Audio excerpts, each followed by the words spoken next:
Assalamualaikum warahmatullahi wabarakatuh. Alhamdulillah, alhamdulillahi rabbil alamin. Assalatu wassalamu ala asrafil anbiya'i wal mursalin sayyidina wa maulana Muhammadin. Asyhadu an la ilaha illallah wa asyhadu anna Muhammadar Rasulullah. Allahumma sholli ala sayyidina Muhammadun musyabihil wal ikram ya wal jalila wal ikram wa tahirin wal mujahidina amma ba'du ibadullah wa ittaqullah. Bersyukur kita kehadirat Allah dengan mengucapkan alhamdulillahi rabbil alamin atas segala limpahan karunia, rahmah dan hidayah. Serta dengan izinnya juga kita dapat menjalankan amanahnya, beramal dan beribadah zahir batin dunia dan akhirat. Bersalam kita takkan terlupakan, marilah sama-sama kita sampaikan kepada junjungan kita Nabi Allah Nabi al-Akhirul Zaman Rasulullah Muhammad sallallahu alaihi wasallam.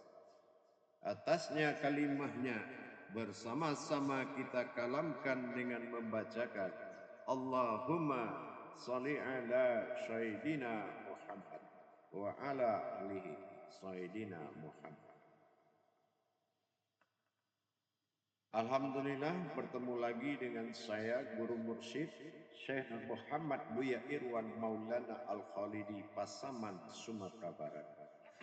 Tentunya dalam makom majelis zikir Ma'rifatullah, dalam tayangan siar YouTube Buya Pasaman Timur, dalam naungan Yayasan Islam Hidayatul Mubarakah Indonesia. Selalu berbagi ilmu pengetahuan kepada sesama dan seiman saudara semuanya. Tentunya dalam meningkatkan keimanan kita dan ketakwaan kita menuju singgasana martabat ibadah kita kepada Allah yang insya Allah sesuai dengan makom dan kedudukan syariat, hakikat, tarekat dan ma'rifat. Alhamdulillah, pada waktu dan kesempatan yang sangat kita muliakan ini, saya akan berbagi ilmu dan wawasan kepada kita semua. Mudah-mudahan bermanfaat, insya Allah. Pada waktu dan kesempatan ini, saya akan memberikan wawasan yang hakikat dan tersirat kepada tauhid kepada Allah. Bertauhid kepada Allah dengan judul Lenyaplah Aku di dalam La ilaha illallah. Ini dalam arti kata-kata hilang dalam kalimat La ilaha illallah atau lenyap, atau dikatakan La tiada. Ini menunjukkan pemahaman dan pencarian kepada hakikat tertinggi. Memahami pencarian kepada hakikat tertinggi, lenyaplah aku atau hilang aku di dalam kalimat La ilaha illallah. Ini adalah pernyataan ketuhanan yang sangat tinggi sehingga tidak ada makna yang terkandung di dalam sebuah arti melainkan wujud dan lenyap kemaujudannya. Ini penggunaan kata hakiki, aku hilang dalam kalam La ilaha illallah. Artinya tidak bisa lagi dicapai dengan kalam. Maksud dan tujuannya tidak bisa dicapai dengan kalam, tetapi dicapai dengan mutakhalimun, dengan suara hati atau batin. mendirikan hakikat diri kerahasiaan, dan menyatakan lenyap di dalam kalam. Sirna pada kalam, lahirlah mutakhalimun, sehingga kita hanya bisa menyaksikan, memperjalankan dalam pensaksian mata hati, atau dikenal dengan mata batin. Bagaimana kita bisa mentajalikan kalimat bahwasan aku lenyap, aku hilang di dalam kalimah la ilaha illallah, artinya tidak dizaharkan lagi, tetapi sudah menjadi kalam batin, menjadi kalam batin. Maka dalam ma'rifat menuju diri rahasia dengan hanya bermodal tiada dan tidak ada, kata lam alif tadi, kita harus melihat kepada sebuah sir wujud lam alif lam jalalah yang mengatakan nyawa sir dan tubuh batin yang tidak berwujud apapun lagi melainkan wujud rahasianya. Makanya syahadat kembali kepada la. Menjalankan hal demikian, setelah kita memahami wujud lam alif atau dikatakan diri lam jalalah, diwujudkan dengan kalimat la ilaha illallah, tentunya dengan menghilangkan sifat zahar dan zahir, sehingga menjadi kalam mutakalimun sir batin. Berpandangan kita kembali menatap kodrat lam jalalah sir batin pada nyawa, yaitu lam alif jalalah kodrat batin pada tubuh sir pada nyawa. Maka untuk mendapatkan zahir yang berwujud zat yang terlihat, tidak lagi memiliki suatu asma, tapi munculnya sir dan batin nyata berwujud zat yang terlihat dalam kodrat asma Allah. Hal begini, tingkat pemahaman sudah mencapai tingkat tinggi. Pemahaman tingkat tinggi yang hanya bisa dikerjakan oleh orang-orang yang butuh Tuhan. Bukan bagi orang yang mengaku adanya Tuhan tapi tidak butuh. Itu beda dengan orang yang butuh Tuhan. Maka cara pencarian atau makom pencarian harus berdasarkan kajian tersirat pada yang tersurat. Tidak boleh melalui perantaraan keyakinan yang tidak keluar dari dalilnya Allah. Bidahlihi ma'rifatul haq fil ilmi. Pencarian diri sirnya Allah, atau dikatakan diri yang sebenar-benar diri, adalah sir bagi Allah.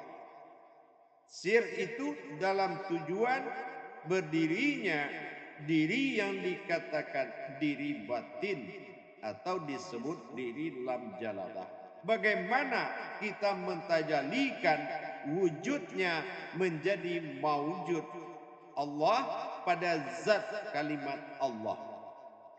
Karena yang bernama Allah itu adalah sebuah zat yang sirnya terlihat, bukan zat yang tidak terlihat. Itu dinamakan kunah, zat yang jadi. Dengan demikian kita melihat kepada wujud lam jalalah dalam huruf la yang di surat dikatakan artinya tiada. Tetapi di dalam hakikat dari huruf hijaiyah, dilihat dari tulisannya, alif dikatakan lam alif. Lam alif itu kalau di sisi surat, lam artinya ha, aras atau ha dalam kodrat hijaiyah, dan alif sifatnya sir domah u dikatakan hu. Jadi la itu hu atau aku. Nah, aku dalam ketuhanan disebut dengan keakuan. Nah, keakuan inilah yang akan maujud pada kalam Allah. Allah lenyap kalam dalam ismi. Ismi dikatakan ayat yang bergerak, bukan ayat yang ditulis dan tidak bergerak. Itu namanya kauli, fikli. Nah, dalam hal ini kita melihat kembali bagaimana kita bisa mendirikan diri yang hilang dalam kalimat la ilaha illallah. Aku hilang dalam kalimat la ilaha illallah, tajalinya adalah sirullah.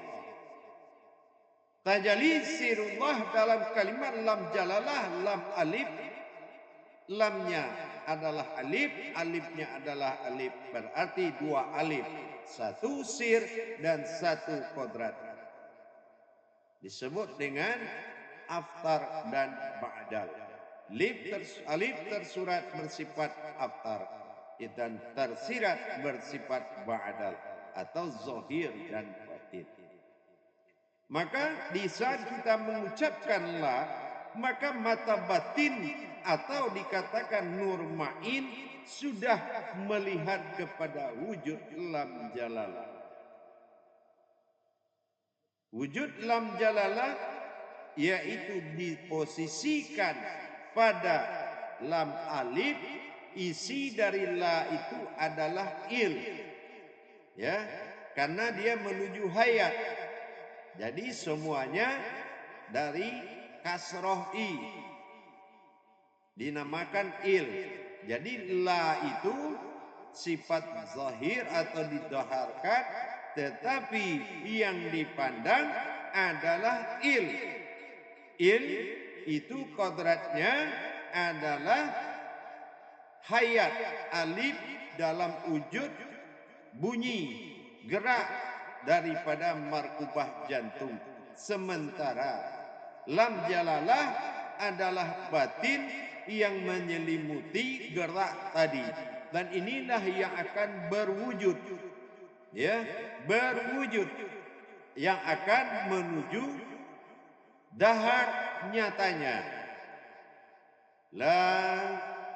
Kita melihat kepada posisi pada markubah jantung, yaitu sir batin, wujud titik awal mulai jadi, itulah alif yang menjadi gerak atau aras pada jantung.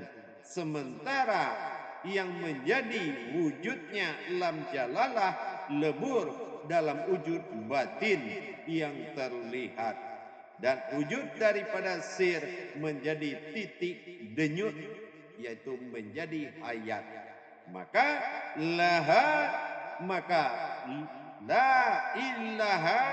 Nah, kita ilnya melihat posisinya, lalanya illaha, maka dia menuju rasa, dan illallah dia berikan kalam. Illallah itu artinya mentajalikan berwujud asma, yaitu isminya la ilaha illallah. Jadi kalamnya zat tadi, sir dinyatakan menjadi zat, la ilaha illallah. Nah, il itu juga yang menjadi zat, la ilaha illallah.